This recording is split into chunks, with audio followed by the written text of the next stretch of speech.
Okay, as we wrap up our volleyball coverage, we're going to go ahead and just fire through the rest of these sectionals here. We just do not have time to talk about all these sectionals in full depth here, so you'll see the predictions on the screen, but for the most part, we're just going to go through really quick on these next several sectionals here. Apologies for that. We just do not have time to talk about everybody. So we'll start with 3A-19 and work our way to 3A-24 for 3A. Really, the two teams to really watch for are Plymouth and Mishawaka Marion. I know there's going to be a chance that John Glenn eventually somehow might win this section as well. They're 22-8 on the season. They do have a couple nice players led by Addison Mannering, their sophomore center. I like Plymouth to advance in that sectional. And with the Plymouth Pilgrims, you got Olivia Ringer with 660 assists, really good setter for Plymouth. She also has 285 dids for the Pilgrims of Plymouth. But in the end, I do like Mishawaka Marion to win this sectional. They got three really solid players in Jenna Van Brunate, apologies for the pronunciation, 495 dids, Bree Lundy, 747 assists, and Ellie Bozer with 385 kills. I like Mishawaka Marion to take home the 3A Sectional 19 championship. 3A20 really is just going to bow down to West Noble or Northwood. I think Columbia Sioux will be an intriguing team led by Liz Blackburn, but I think Northwood led by Ella Branham. I think Northwood is going to find a way to get past Columbia City, and they should get to the championship game if they do so for the Northwood Panthers. They also have a setter at Northwood. I want to make sure I don't butcher the name or forget the name for that matter, and that's Emily Uman. She's got the 894 assists, right, on the season for her. She's a really good player for them, as well as 50 aces. I mentioned Ella Branham with 377 kills. I think it's going to come down to them or West Noble. West Noble, they beat Northwood in 4 sets in the regular season. They're led by the talented sophomore Elise Mead. Mead with 461 kills on the season. She also has 286 dids. Limerick, I almost said Limerick. Limerick is actually the pronunciation. L. Limerick, another sophomore with 385 assists. She's kind of in a they said a rotation at West Noble, but pretty solid player there for the Chargers. And then you got Reagan Esch, a couple juniors there with her and Izzy Beers, pretty solid players for the Chargers. I like West Noble to win this sectional. Sectional 21 is going to be at Concordia. This is probably one of the best sectionals out there. Garrett just took care of business on Tuesday against the Leo Lions in 4 sets. They're going to be taking on Concordia on Saturday. And when you look at that matchup against Leo on Tuesday, they won in 4 sets. And you look at Garrett, they got Hadley Floto. She had hit 571 in that game. Emilio Kersturkey, who was a transfer out of Lakewood Park, came into Garrett this year. She had 11 kills against the Leo Lions. For Garrett, you also had you have a sophomore, Kaylin York, with 10 kills for the Railroaders. It's a pretty good team, as I mentioned earlier. You got a freshman libero and Kaylee Gar, who had 21 dids against Leo. She set the program record for most dids in a single match, I believe, in a loss to, I want to say it was a loss to Woodland just a few weeks ago. So obviously really talented for libero for the Garrett Railroaders, but going to be a tough matchup against Concordia, led by Sydney Blackwell of the Cadets, and I think it's going to be a matchup they're going to have a hard time winning on Saturday. You look at the bottom half of the bracket, you got Angola and East Noble. That's a matchup there. You got Angola with 21 wins, East Noble with 22 wins. Angola 21-8, East Noble 22-9. Angola has Maya Harris, the senior outside hitter, the Illinois commit. She is going to Illinois in the Big Ten. She just became the school's all-time leader in kills in her career with 1,735. She has 571 this year alone for the Angola Hornets. You got Chloe Stander, a sophomore, who's gonna have a nice career for the Hornets when it's all said and done. She's kind of going to be the passing the torch, if you would, for the Angola Hornets. Aspen Sutton is their setter with 743 assists. Nice year for her, coming off a kind of an injury-riddled 2024 season. Good to see Sutton playing well in a healthy 2025 season for her. Maddie Conrad, solid player in the defensive specialist position there. Kinsey Barron, junior middle, 81 blocks for her. They're going to be taking on the East Noble Knights, the team they swept in the regular season way back in August. East Noble, it's not as talented of a team on paper offensively as Angola, but this is a hard-working team. It's a team that plays hard, and this team plays a lot of energy. Kylie Walls kind of leads the way for the Knights. 530 dids, probably one of the best liberals in all of Indiana. She is that good of a libero for the Knights. And then you got Avit Larson and Lissa Desper. You got a couple of girls there that kind of provide a nice, solid lineup there. Taryn Haynes is a senior there for the Knights. Addison Deming's their senior middle for the Knights. You got Carrie Shire, a sophomore middle, 6'2". Can't teach 6'2" middles that easy. Isabel Leffers, a senior opposite hitter for the Knights. So a pretty solid team, no less, but it's going to be a difficult matchup for the Knights against Angola. And then you got Bishop Dweiner, and they have the record. They're going to take care of business against the Cal. They're not losing to Cal Barons in the first round, but they're going to be a team to watch in terms of contention. You got Nicolette Watercutter, their outside hitter for the Dweiner Saints, the SAC champion Dweiner Saints. Braylon Hodgman, the daughter of former Comet legend Justin Hodgman. Braylon Hodgman has 17 blocks for the Dweiner Saints. You got Lindsay Snyder, 17 aces. Hodgman also leading the way in dids, over 100 on the season for her, and 179 assists. So Braylon Hodgman does a little bit of everything for the Saints.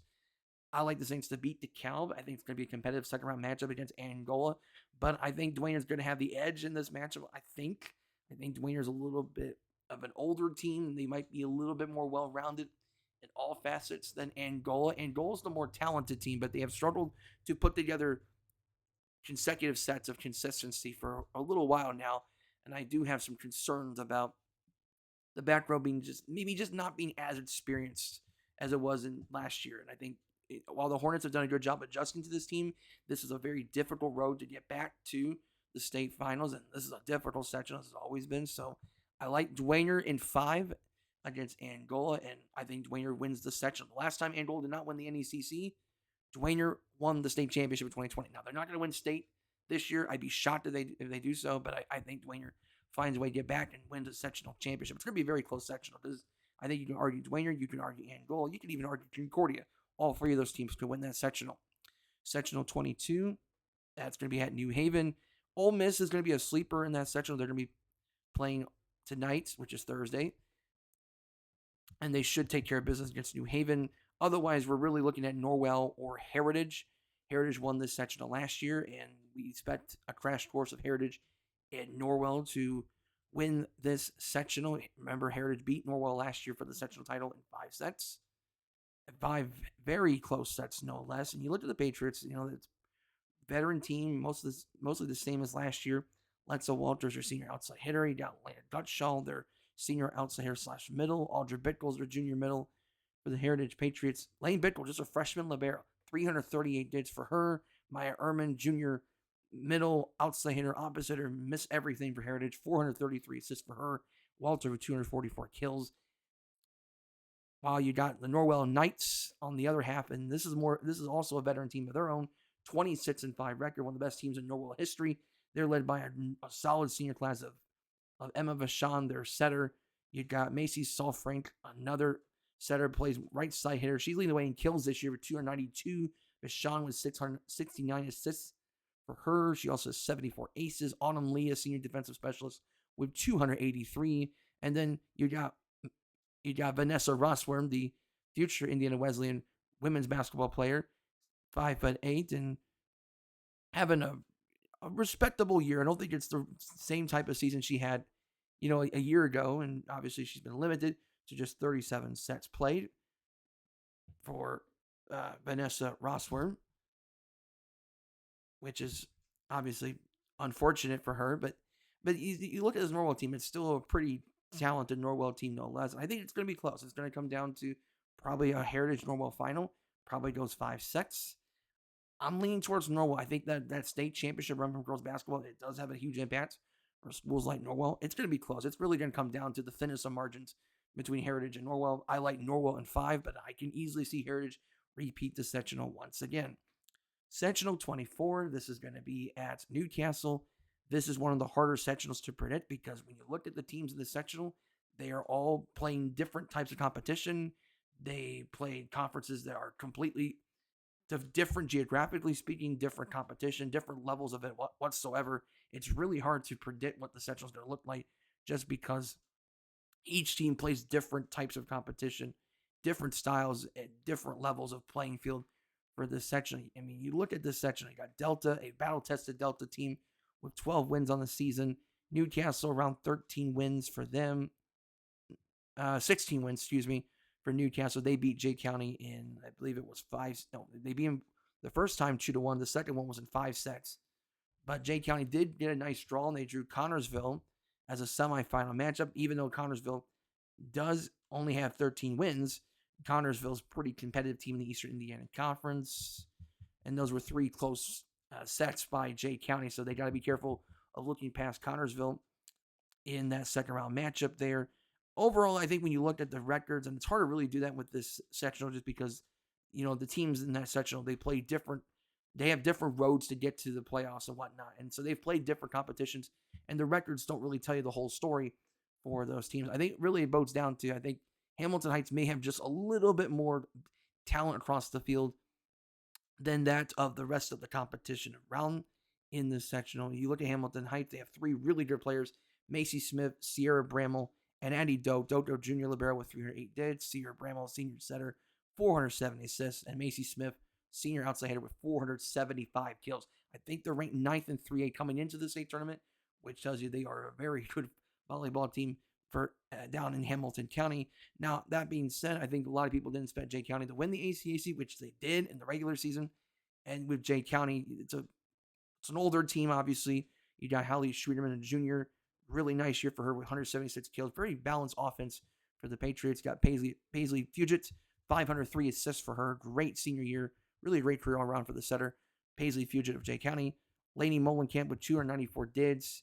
Pretty athletic team. They can cause some issues in front of the net. Maya Kunker leads the way for Jay County, a senior middle with 97 blocks for her. So this is a nice Jay County team. It's a pretty battle-tested team. The ACAC is a good volleyball conference. It is a smaller conference than that of the Hoosier Heritage Conference, but it's still a battle-tested conference. It's going to be a difficult sectional. I think it's going to be a close sectional. I have Jay County and Hamilton Heights meet for the sectional final. In the end, I like Hamilton Heights in the sectional. I'm looking at Hamilton Heights, probably looking at Hamilton Heights in 4. Could potentially go 5, but I'm probably going Hamilton Heights in 4 in this very competitive sectional in Newcastle. Take a look at 4A, and we're going to just skim through 4A really quickly because I expect Carroll to win 4A Sectional 5. This should not be a competitive sectional whatsoever. This is one of the easiest sectionals to predict. Carroll is ranked number 1 in the states overall. They're ranked number 1 in 4A. They're ranked 7th in the nation. They're that good of a volleyball team. They're defending state champions. They're 31-0. They've only lost 1 set all year long. They are that good of a volleyball team. And that 1 set loss game just this last weekend against Indianapolis Roncalli, which they won in 4 sets in a tournament down in, I think it was down in Carroll. Yeah, Carroll hosted that tournament with Fishers and Indy Roncalli. They got Bailey Sinus, the future IU Indy Jaguar, with 453 kills. Impressive. That's an impressive number. With the fact that Carroll has played so few sets this year, she has 453 kills. Okay, she's averaging 5.5 kills per set. That's incredible for her. Kayla Hafner, 4.1 dids per set, 354 dids. Again, they've only lost 1 set this year. That's impressive. Okay, Sophia Gislin, 646 assists. Again, they don't play a lot of matches that go to 4 sets. That could be a problem for Carroll down the road if they play a Hamilton Southeastern, or they play a Warsaw, or they play a Yorktown, because they haven't played a lot of games this year where they've had to go 4 or 5 sets. So that could be a challenge for Carroll down the road, but I think this sectional, that won't be a problem whatsoever. You also got Lauren Peters there. You got, let's see here, Sarah Stiegel, junior outside hitter. She's going to, pretty sure she's the one that's going to Notre Dame. You got Lois Sassy, who's going to, I'm blanking the name right now, but it's a small private school down in Florida to play college volleyball. Great year for her. She just picked up, 500 blocks in her career? No, sorry, not 500. I wish she had 500 blocks. 200 blocks in her career. My apologies. But still a great year for her with just a limited amount of work. She's a good player, but good player on a stat Carroll team. Nonetheless, still a really good play for her. Addie Shippey, again, solid year for her. She's hitting 446 for the Carroll Chargers. At middle, Hafner, one of the best liberals in the country. Ella Craker, Lily Fisher, Eli Oski, really talented Carroll team across the board. They have a great chance to make it back to state, but they're going to have a tough road in 4A with Hamilton Southeastern there. Warsaw could potentially give some problems for Carroll. There's always going to be a couple of teams that are going to give Carroll a test leading up to the state finals, which this time will be in Cambridge, not Ball State this time around. And you may never know. At some point, Yorktown might get back to state this year. It's Yorktown. We expect them to be state contenders, but Carroll should win their sectional. Sectional 6, which is at Belmont, you got the Braves. Battle tested 17-12 team winning the 88 once again. They're going to be taking on the Homestead Spartans, a team that beat Belmont in the regular season back on September 9th in 3 straight. Once again, just like last year, these two will meet in the first round of Sectional 6. The winner of this game is going to win the Sectional. I'm not going to beat the bush here. These two are easily the best teams in that Sectional. With Belmont, it's a young team. It's a pretty talented team still, but obviously it's going to be led in part by Mary Kate Scheinman, 447 kills, 383 digs. She's hitting 316, right? How well Mary Kate Scheinman plays is how far Belmont's going to go in the state tournament. She has to be their best player. That's why she's going to Purdue. She's that talented player. But they do have some pretty good players around her with Kaylee Coulter, 60 blocks, the sophomore middle. Taylor Sutter, 33 aces. Pretty solid outside hitter for the Braves. Lily Selking, 447 assists for her. Selking family is a pretty good family in Belmont when it comes to athletics. And Greg Kroll's no stranger to talented athletes at Belmont. You got, you got a couple juniors there with Bria Schoaf of Belmont. That's one name I've heard of. You got Gracie Rids, junior setter. Ella Ross, senior libero. Katie Reinhardt, junior opposite hitter. Lissa Gumbel, been battling injuries this year for her, but obviously when she's healthy, Lissa Gumbel is one of the better players in the area. She's going to Purdue Fort Wayne for volleyball. So it's a pretty talented Belmont team. Can they overcome the size and athleticism of Homestead? That is going to be a challenge for Belmont against the 2010 Spartans. Savvy Walker going to be a key part of Homestead's run this year. 203 kills to lead the way. The senior who's going to be going to, pretty sure it's Santa Clara in California. So Santa Clara, that's Northern California for those who don't know. Pretty good middle hitter for the Spartans. Avery Henning, 422 assists for her. Katie Kitch, 346 digs. Got Reagan Lyons, the junior outside hitter, with 49 aces. Kayan Nelson with 56 blocks. And then not even mentioning yet for the Homestead Spartans is the really talented sophomore Lila Tyndall. And when Lila Tyndall plays well, obviously it makes a difference there for the Homestead Spartans. And I mean, again, she's had her struggles at times this year, but obviously Tyndall's got a lot of potential for her. If she has a great sectional, Homestead probably wins the sectional. She's just that much of a difference maker for Homestead. 5'9" hitter for the Homestead Spartans. You can't teach that type of athleticism for Homestead. I mean, she plays like she's 6'7". That's how talented she is. So Homestead, I think I'll give Homestead the edge in this sectional. But again, Belmont could easily win this sectional as well. And then you look at Sectional 4, hosted by Warsaw. It's going to come down for me to 3 teams. I mean, I know Concord's had a pretty good year. Actually, really, it's going to come down to 2 teams. But really, Warsaw is going to be the heavy favorites in the sectional. Warsaw, they have Maddie Williamson, junior opposite hitter, pretty good player. Reagan Edwards, sophomore middle, 72 blocks. Ellie Hepler, the senior libero, she's going to Indiana University for volleyball, averaging 5 dids percent. I mean, she's got 471 dids for her. Madison Branham, the sophomore center, opposite hitter, 451 assists. She does a little bit of everything for Warsaw. CC Good with 342 kills for her. Just looking at some other names at Warsaw. JC Stockman quietly having a solid year as a sophomore outside hitter for the Tigers. Avery Hepner, senior setter, defensive specialist. Cassandra Jackson, 5'10", junior middle. Pretty solid Warsaw team. It's a really good Warsaw team. They're ranked 4th in 4A. I say they're solid, but they're a really good Warsaw team. They just dominated the Northern Lakes Conference this year. They were swept by Carroll twice, but obviously they were competitive in those 2 matches against the Carroll Chargers. They're going to be favored in this sectional once again. I'm pretty sure they've swept everybody in their sectional, although the Northridge game was a bit of a test in the regular season. Northridge is definitely a pretty solid group of their own. Izzy Melvin, Brooklyn Harris, Molly Nickel, Allie Steele, right? Let's see, Layden Brown.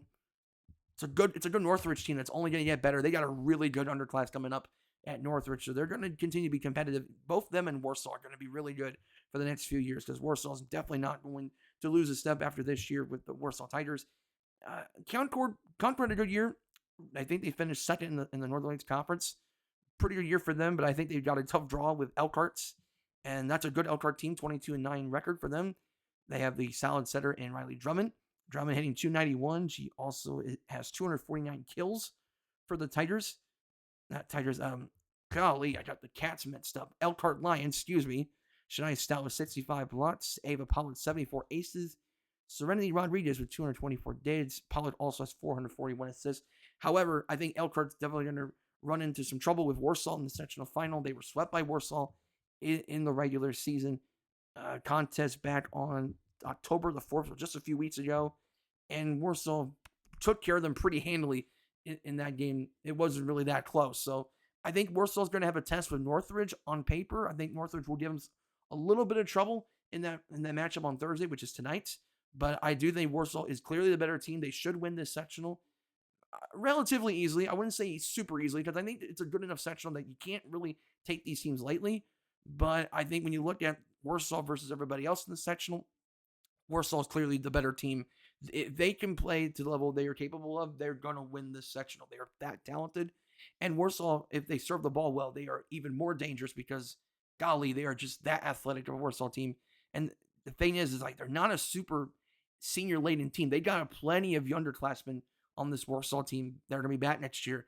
They're going to be really good next year. So they're not going to lose that much of a step even after this year. They're a very talented Warsaw team, but this might be their best chance to make a deep run and maybe give Carroll some trouble in the state tournament. We'll see how things go with 4A, but 4A is going to be very exciting because you got some really good teams in the state tournament in 4A. 3A is very deep as well. I think 3A is going to be very wide open this year in the state tournament. So that is going to do it with our coverage of the sectional pairings and predictions, and we'll see how the draw goes from there beyond that point. So until next time, I say so long.